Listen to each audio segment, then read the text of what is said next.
Numéro 991.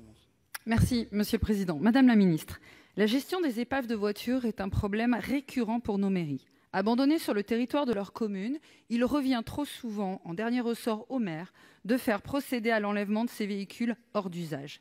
La procédure est laborieuse. Le maire de mettre en demeure le titulaire du certificat d'immatriculation de réparer le véhicule, de recourir pour ce faire à un expert automobile qui doit déterminer si le véhicule est réparable ou non. Cette étape franchie, le maire peut procéder à la mise en fourrière du véhicule ou à son évacuation d'office vers un centre de véhicules hors d'usage agréé. Mais la question qui se pose trop régulièrement est qui prend en charge le financement de l'ensemble de ces opérations conduites par le maire lorsque le propriétaire du véhicule est insolvable, injoignable ou inconnu. Ces cas, malheureusement les plus fréquents, ne sont pas clarifiés par le droit en vigueur. En toute logique, le dernier propriétaire de la carte grise enregistrée sur le système d'immatriculation des véhicules, le SIV, devrait être tenu de régler la facture à la place de la collectivité. C'était le sens de mon amendement présenté dans le cadre du projet de loi Engagement et proximité. Le gouvernement l'a balayé d'un revers de la main au motif que ce dernier était satisfait. Pourtant, personne ne semble l'être. L'accès au SIV est autorisé aux seules fins d'identifier les auteurs des infractions au code de la route. Or, certaines dispositions relatives à la gestion des épaves de voitures relèvent du code de l'environnement. Il y a donc un problème de concordance et d'application de code.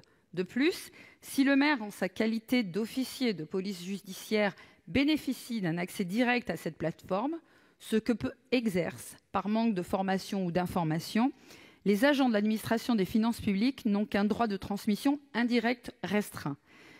Permettre à la DGFiP d'avoir directement cette entrée pourrait considérablement simplifier la procédure de recouvrement des frais de gestion d'épave au nom des communes. Ce flou législatif et ou réglementaire a un coût. C'est par exemple pour Bordeaux un coût de 226 € par véhicule après une procédure extrêmement chronophage. Procédure décourageante aussi pour beaucoup de maires qui ne peuvent plus ou pas s'acquitter de cette charge financière. Madame la ministre, il vous revient d'apporter une réponse claire et précise sur ce recouvrement qui ne peut résider dans la seule prise en charge par les communes. Les maires espèrent de votre part des solutions alternatives efficaces. Je vous remercie. Merci Madame la ministre. Merci, monsieur le sénateur, mesdames et messieurs les sénateurs, madame la sénatrice Delattre. Comme vous l'avez indiqué, le financement des opérations de collecte des véhicules abandonnés, les frais d'indemnisation sont en effet à la charge de l'autorité dont relève la fourrière, État ou collectivités territoriales et groupements, lorsque le propriétaire du véhicule s'est avéré inconnu, introuvable ou insolvable. Dans de telles circonstances, il n'apparaît pas adapté de faire peser sur le dernier détenteur du certificat de véhicule la charge de s'acquitter de l'avance des frais de fourrière, alors que celui-ci n'est plus le propriétaire du véhicule qu'il a cédé a priori légalement.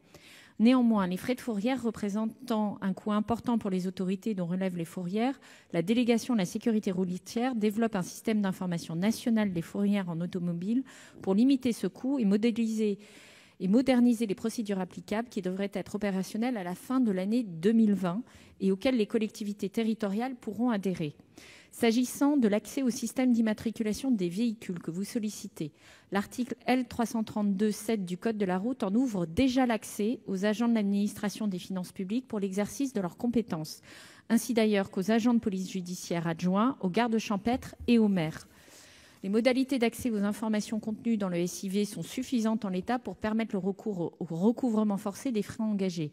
Toutefois, ce sont les ventes frauduleuses de véhicules d'occasion ainsi que le non-respect des obligations liées à l'immatriculation des véhicules par certains propriétaires qui rendent parfois complexe, voire impossible, le recouvrement de ces frais. C'est pour ces raisons que nous avions estimé que, en réponse à votre amendement qui effectivement posait un problème concret, il nous semblait qu'il était déjà satisfait. Je vous remercie.